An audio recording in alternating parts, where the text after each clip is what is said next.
My dear students, मैं हूँ मुदिता और आप सभी का स्वागत है मुदिता आईएएस वॉरियर्स में। क्लास 10th की वर्कशीट नंबर 47 आज हम सॉल्व करेंगे। ये वर्कशीट 22 अक्टूबर 2020 के लिए है। तो चलिए शुरू करते हैं। बहुत ही इंटरेस्टिंग टॉपिक है लोकतंत्र के परिणाम। लोकतंत्र के परिणाम, लोकतंत्र क्या होता है उसी को हम देख रहे हैं और लोकतंत्र में क्या क्या चीज़ें होती हैं, लोकतंत्र की क्या खूबियाँ और खामियाँ होती हैं, दोनों को हम साथ साथ पढ़ रहे हैं। आज आपको पढ़ना है टॉपिक, छोटा सा टॉपिक दिया है उसे समझेंगे, उसके बाद जो क्वेश्चन है बहुत इंटरेस्टिंग है वो भी सॉल्व करेंगे। चलिए शुरू करते हैं। लोकतंत्र सरकारें इसलिए बेहतर कहलाती हैं क्योंकि वे उत्तरदायी, जिम्मेदार और वैध सरकारें होती हैं। आइए इन शब्दों के अर्थ जानने का प्रयास करें। देखिए 3 शब्द दिए हैं लेकिन 3 शब्द में ही पूरी परिभाषा छुपी हुई है। तीनों का अर्थ अगर आप समझ जाते हैं तो आप लोकतंत्र की खूबियों को बेहतरीन तरीके से समझ पाएंगे। उत्तरदायी का मतलब क्या होता है, जिम्मेदार का मतलब क्या होता है और वैध सरकार का क्या मतलब होता है, इसका मैं मतलब बताऊं उससे पहले आपको क्या करना है, कमेंट बॉक्स में अपनी अटेंडेंस फिल करनी है विद योर नेम, कि आपका नाम क्या है और आप प्रेजेंट हैं। देखिए उत्तरदायी सरकार का क्या मतलब होता है। उत्तरदायी का मतलब होता है कि आप किसी के लिए उत्तरदायी हैं, किसी के प्रति उत्तरदायी हैं, आपको किसी कुछ काम करने के लिए उसको जवाब देना पड़ेगा। तो सरकार के समक्ष उत्तरदायी होना क्या होता है वो समझते हैं। उत्तरदायी यह सरकारें अपने फैसले लेने की प्रक्रिया में निश्चित किए गए नियमों, कायदों और प्रक्रिया को मानने के लिए उत्तरदायी होती हैं। मतलब लोकतंत्र सरकार में ऐसा नहीं है कि कोई सरकार जो चाहे वो नियम बना देगी। उसको कुछ नियम दिए गए हैं, कानून दिए गए हैं, वो आपको गाइडलाइंस को फॉलो करना पड़ेगा, उसके बाद ही आप कोई नियम या कानून बना सकते हैं। तो उसी का मतलब क्या होता है, उत्तरदायी होना। इससे फैसले के बेहतर होने की संभावना होती है। जब आप स्टेप ऑफ इंस्ट्रक्शंस को फॉलो करोगे किसी काम को करने के लिए तो जाहिर सी बात है कि जो वो रिजल्ट आएगा वो भी कैसा आएगा, अच्छा आएगा। जैसे उन्हें विधायिका और विपक्ष का सामना करना पड़ता है। उत्तरदायी सरकार का मतलब ये है कि उनको विधायिका और विपक्ष का सामना करना पड़ता है कोई भी नियम या कानून बनाने में। फॉर एग्जाम्पल देते हैं कि अगर सरकार को एक कानून बनाना है, एक नियम बनाना है, जैसे कि आपके लिए विद्यार्थियों के लिए एक नियम बनाना है, जैसे हमने देखा न्यू एजुकेशन पॉलिसी NEP। अगर सरकार को ये बनाना है तो क्या सरकार सिर्फ चाहे और बना सकती थी? नहीं, उसके लिए सरकार को क्या करना पड़ता, बिल पास करना पड़ता, विधेयक लाना पड़ता, उसे संसद के सामने, विधायिका के सामने रखना पड़ता, ठीक है, राज्यों के सामने। उसके बाद जो स्टेट गवर्नमेंट्स हैं उनकी परमिशन, उसके बाद जब राष्ट्रपति जी उसको एक्सेप्ट करते हैं, ये पूरा प्रोसीजर होता है। जब ये फॉलो करते हैं तब जाके वो कानून या नियम नया बन पाता है। तो इससे क्या होता है, इससे जो सरकार होती है वो मनमानी नहीं कर पाती। इसमें क्या होता है कि जब वो सारे राज्यों से पूछेंगे तो राज्यों के जो गवर्नमेंट होगी वो तभी उस चीज़ के लिए एग्री करेगी जब वहाँ की जनता उस चीज़ के लिए एग्री करेगी। तो अल्टरनेट तरीके से आप ये देखेंगे कि जो जनता चाहती है वो नियम बनाए जाते हैं, वरना उसको वो कोई भी ऐसे नियम नहीं बन सकता। तो ये क्या होता है, उत्तरदायी। मान लीजिए अगर सरकार उत्तरदायी ना हो तो सरकार ने आज सोचा कि हम एक नया नियम बना देते हैं और सरकार बना देगी। इससे क्या होता है, अगर आपको किसी चीज़ को रिप्लाई करना पड़ता है, किसी को बताना पड़ता है कि ये हमने इस तरीके से बताया, तो थोड़ा डर होता है और सही चीज़ें बनने की संभावना होती है। नेक्स्ट देख लेते हैं। नेक्स्ट है जिम्मेदार। जिम्मेदार का मतलब क्या होता है। अच्छा, आप में से कौन कौन बच्चे जिम्मेदार हैं। सरकार जिम्मेदार है उसका मतलब देखते हैं। लोकतांत्रिक सरकार अपने लिए गए फैसलों के परिणामों के प्रति जिम्मेदार ठहराई जाती है। जिम्मेदार का मतलब कि अगर सरकार ने कोई फैसला ले लिया, अब उसका अच्छा रिजल्ट आए या बुरा रिजल्ट आए, दोनों के लिए क्या कहा जाएगा कि ये तो सरकार ने डिसीजन लिया था, तो उसके लिए क्या कहलाई जाती है, सरकार जिम्मेदार कहलाई जाती है। कि आप आरोप लगा देते हो ना, भैया इसने किया था इसलिए यही जिम्मेदार है, तो वैसे ही सरकार भी क्या होती है, जिम्मेदार होती है। सरकार बोलती है हाँ भाई हमने ये फैसला लिया था, इसलिए इसमें अगर अच्छाई है या बुराई है उसके लिए कौन जिम्मेदार है, वो गवर्नमेंट जिम्मेदार है। जैसे कि उन्हें आंदोलनों, चुनाव का सामना करना पड़ता है। अगर कोई डिसीजन जनता को पसंद नहीं आता तो उसके लिए क्या होता है, आंदोलन होते हैं, ठीक है, अगेंस्ट किया जाता है कि ये चीज़ गलत हो रही है।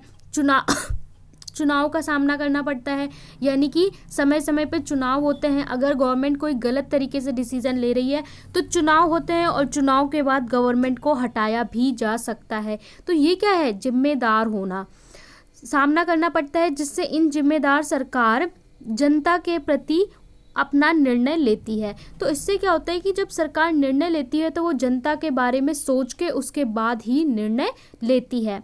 नेक्स्ट है वैध सरकार। वैध सरकार का क्या अर्थ है?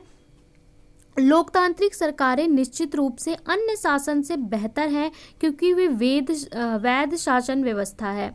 देखिए, हाँ, इस शासन की अलग अलग व्यवस्था होती है। हमने पढ़ा है राजतंत्र होता था, ठीक है, जहाँ पे राजा का पुत्र राजा बनता था, और तानाशाही निरंकुश शासक कि वहाँ पे एक ही जो शासक है वही चले जा रहा है, वो कुछ भी निर्णय ले रहा है। तो पूरी दुनिया में जो लोकतंत्र है ना, उसको बेस्ट माना जाता है क्योंकि लोकतंत्र को जनता ने ही बनाया है। अगर आपको याद हो, विश्व इतिहास का थोड़ा सा पार्ट याद हो कि किस तरीके से जर्मनी में, इटली में, ठीक है, निरंकुश राजाओं को हटाकर और यहाँ पे शासन व्यवस्था लाई गई, फ्रांस की क्रांति, रूस की क्रांति, ये सब आप पढ़ते हैं तो पूरी दुनिया में आखिरकार सबने क्या एक्सेप्ट किया? लोकतंत्र एक्सेप्ट किया। क्यों? क्योंकि लोकतंत्र होता है जनता का, जनता के द्वारा, जनता के लिए शासन।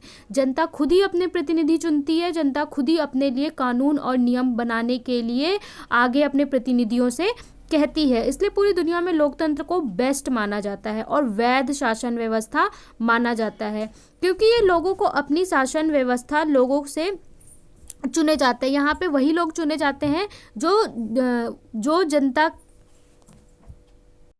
चुनाव में वोट देती है। मतलब वही लोग चुने जाएंगे जिन्हें जनता वोट देगी चुनाव में। अगर आप वोट नहीं देंगे तो क्या होगा? वो लोग चुने ही नहीं जाएंगे।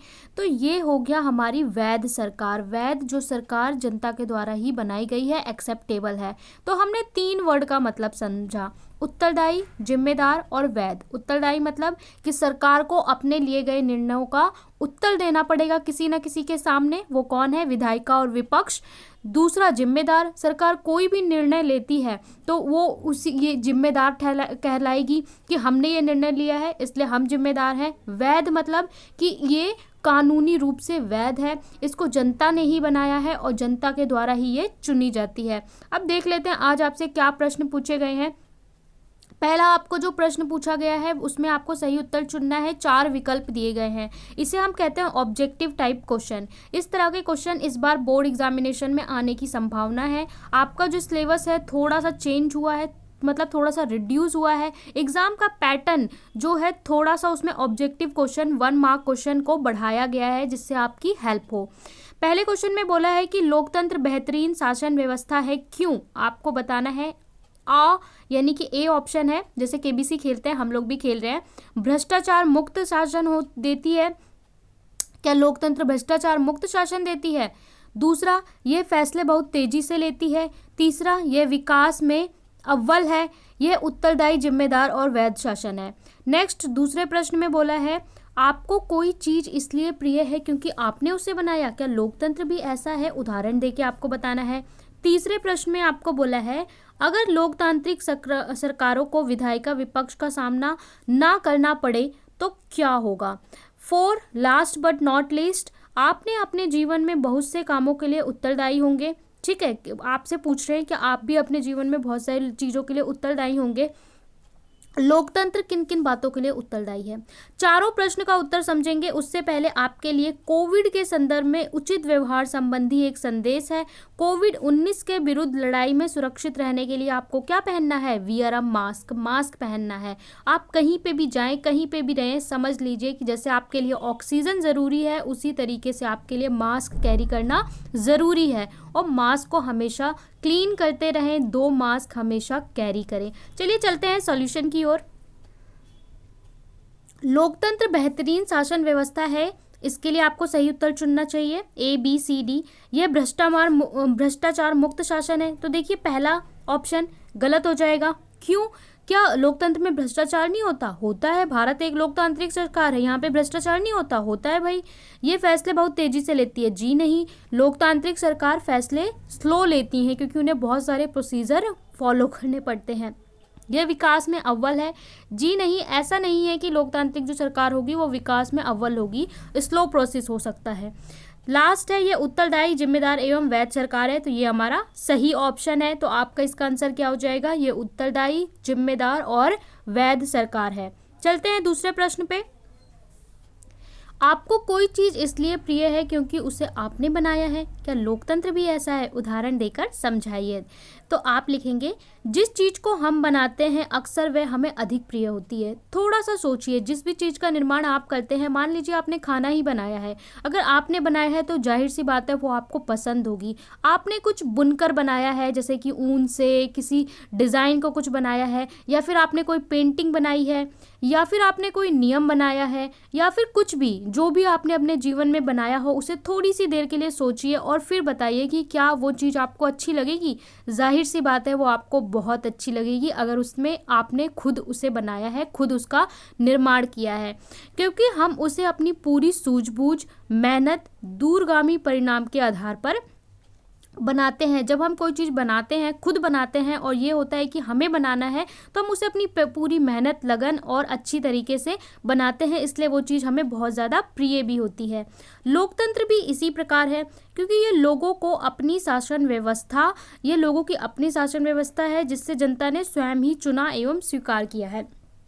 लोकतंत्र भी इसी प्रकार है, क्योंकि लोकतंत्र क्या है, वो लोगों ने ही बनाया है। अलग अलग देशों में अलग अलग समय पे लोकतंत्र को जनता ने ही बनाया है, और यहाँ पे क्या होता है, इस शासन व्यवस्था को जनता ने चुना है और जनता ने स्वीकार भी किया है। अगर उदाहरण की बात करें तो स्वतंत्रता पश्चात भारत में लोकतंत्र की स्थापना की गई, जिसे काफ़ी लंबे से चले आ रहे अध्ययन तथा जनता के हितों एवं अधिकारों को ध्यान में रखकर बनाया गया। आपको याद होगा जो हमारे फ्रीडम फाइटर थे आज़ादी के बाद, बाबा साहेब अम्बेडकर, ठीक है, चाचा नेहरू, मोतीलाल नेहरू, ठीक है, बहुत सारे लोग, वल्लभ भाई पटेल, बहुत सारे लोग जो शामिल हुए और इन लोगों ने मिलकर बहुत अध्ययन किया, स्टडी किया। इसके अलावा पूरी दुनिया में जो अच्छे अच्छे लॉ थे, उन सब चीज़ों को लेकर भारत में लोकतंत्र की स्थापना की गई। तो जो लोकतंत्र है वो जनता के हितों और अधिकारों, जैसे आपको पता है मौलिक अधिकार दिए गए हैं, ध्यान में रखकर बनाया गया। इसलिए ये सभी नागरिकों को प्रिय है, क्योंकि ये उनकी कल्पनाओं का परिणाम है। मतलब जो लोग सोचा करते थे कि ऐसा होगा, राजा नहीं होगा, ऊंच नीच नहीं होगी, सब लोग बराबर होंगे, तो जो जनता की कल्पना थी उसी का परिणाम बन के निकला है लोकतंत्र। तो ये आपका सेकंड का आंसर हो गया। आई होप आपको समझ में आया होगा। आपको इसी तरीके से अपनी इमेजिनेशन डाल के आंसर लिखना सीखना होगा। चलते हैं नेक्स्ट प्रश्न पे। अगर लोकतांत्रिक सरकारों को विधायिका, विपक्ष या चुनाव का सामना ना करना पड़े तो क्या होगा? आप बताइए, अगर चुनाव ही ना हो, आप बताइए अगर किसी के सामने जवाब ना देना हो तो क्या होगा?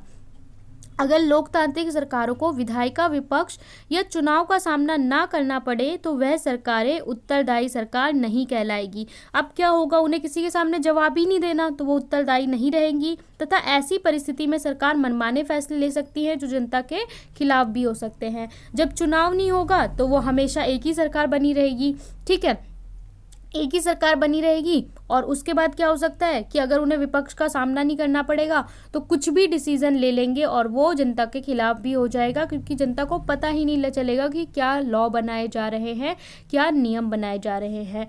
तो ये एक गलत चीज़ हो जाएगी, उत्तरदायिता खत्म हो जाएगी। तो ये आंसर नंबर 3 हो गया।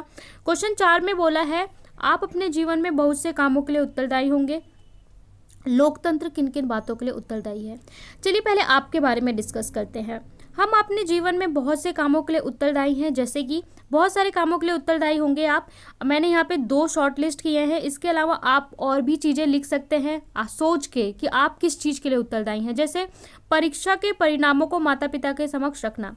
आप क्यों पढ़ रहे हैं? जब आप पढ़ते हैं, आपका रिजल्ट आता है, तो वो किसके सामने रखते हैं? माता पिता के सामने रखते हैं। वो बोलते हैं ये बेटा अच्छा है, बुरा है, वो तुम्हें गाइडेंस देते हैं।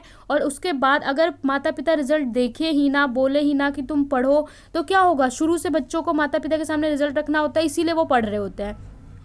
तो आप किसके प्रति उत्तरदायी हैं? अपने माता पिता के प्रति उत्तरदायी हैं, इसलिए आप उस काम को सही से करते हैं कि हाँ मुझे अच्छे मार्क्स लाने हैं, अगली बार मुझे और बेहतर मार्क्स लाने हैं, ठीक है। दूसरा, कक्षा में किए गए कार्यों के लिए शिक्षक के प्रति उत्तरदायी। अगर क्लास में आप कुछ शैतानी करते हैं या कुछ अच्छा काम करते हैं तो वो उसके प्रति आप किसके प्रति उत्तरदायी होते हैं? टीचर के प्रति, यानी शिक्षक के प्रति। वहाँ पे आपको किसको जवाब देना पड़ेगा?